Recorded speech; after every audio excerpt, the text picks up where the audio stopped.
یہاں تو اسلام میں والحیاء شعبۃ من الایمان، اور پھر عورت کو جو نظام دیا اور جو مزاج دیا پردے کا، برقعے کا، آنکھوں کے جھکانے کا، اور جو قوانین مستقل حجاب کے بنائے، وہ خود اپنی جگہ حیا کی غماز ہے۔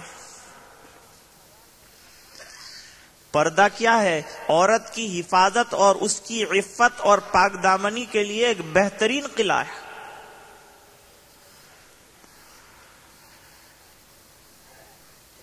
اس بنا پر حضرت عائشہ رضی اللہ تعالی عنہا نے سوال کیا کہ اللہ کے رسول، یہ بڑا دشوار معاملہ ہے،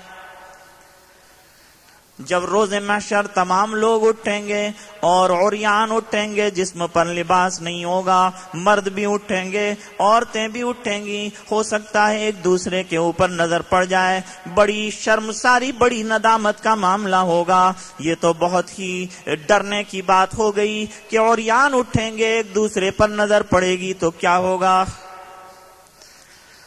لیکن میرے محبوب صلی اللہ علیہ وسلم نے ہمیں بڑا ڈرا دینے والا جواب دیا کہ روز محشر ایسا ہما ہمی کا اور ایسا نفسا نفسی کا عالم ہوگا کہ عریان اٹھیں گے، لیکن کسی کو پتہ نہیں ہوگا، کسی دوسرے کا کیا پتہ ہوتا، خود اپنا بھی پتہ نہیں ہوگا۔ قیامت سے پہلے جو زلزلے کی بات کہی گئی ہے، اس میں اللہ تعالیٰ فرماتے ہیں ان زلزلۃ الساعۃ شیء عظیم یوم ترونها تذہل کل مرضعۃ عما ارضعت وتضع كل ذات حمل حملها وترى الناس سكارى وما هم بسكارى ولكن عذاب الله شدید۔ کہتے ہیں دودھ پلانے والی جو ماں ہے اپنے بچے کو پٹک کر خود جو ہے دوڑنا شروع کر دے گی، حالانکہ ماں کی ممتا اور بچے کے ساتھ شفقت کا عالم سب کو معلوم ہے، اور ڈر کا عالم یہ ہوگا، اور ایسا بھیانک یہ منظر ہوگا کہ حمل والی عورتیں جو ہیں اپنے حمل بیچاری ساقط کر بیٹھیں گی۔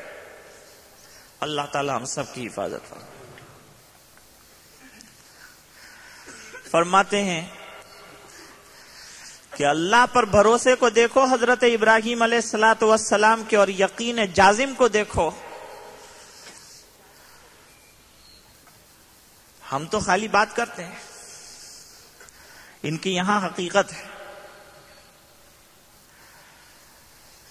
ایک بزرگ کے یہاں ایک آدمی پہنچا، توکل کی اور دین کی بہت بڑی بڑی بات کرتا تھا۔ تھوڑی دیر کے بعد اس نے اپنی ضرورت کا اظہار کیا اور کہا پہیا خلاص تھے گلا سے کہیں تھوڑا موسم مدد کر جو۔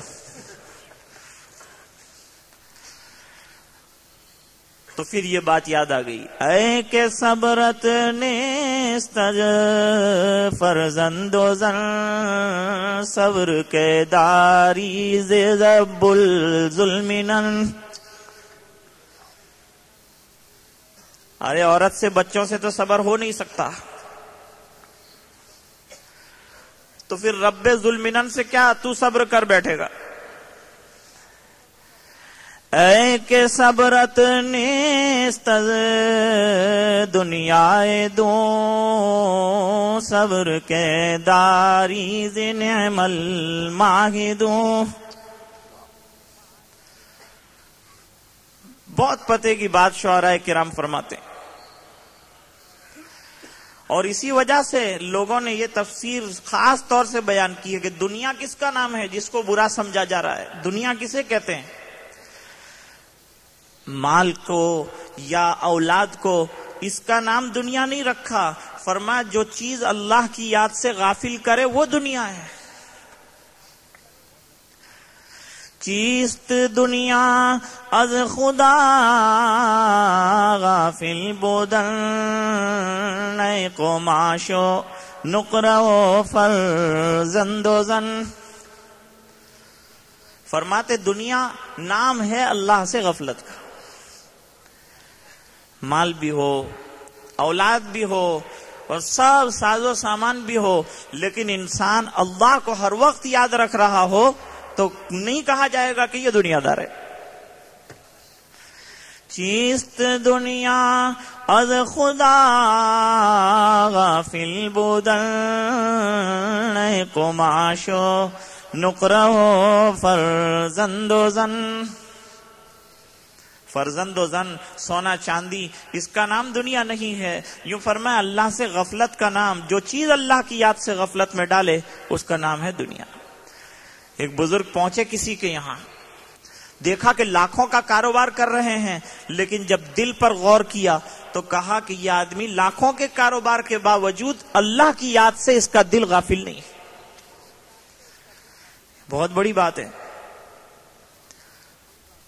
حضرت ابراہیم علیہ الصلوۃ والسلام کو اٹھا کر جب ڈالا گیا تو نبی کریم صلی اللہ علیہ وسلم نے یوں فرمایا کہ قیامت کے دن جب تمام لوگ عریان تھے تو سب سے پہلے لباس پہنا ہوا میں نے دیکھا تو سیدنا ابراہیم علیہ الصلوۃ والسلام کو دیکھا. پہلے ڈریس ان کو عطا کیا گیا. یہ جزوی فضیلت ہے، علماء جانتے ہیں. اور وجہ یہ بیان کی نبی کریم صلی اللہ علیہ وسلم نے کہ دنیا میں اللہ کے لیے ان کے لباس کو اتارا گیا تھا، اس بنا پر سب سے پہلے یہ انعام ان کو وہاں اللہ تعالیٰ نے عطا فرمایا کہ تیرا لباس دنیا میں میرے لیے اتارا گیا تھا، آج تجھے سب سے پہلے لباس میں پہناؤں گا.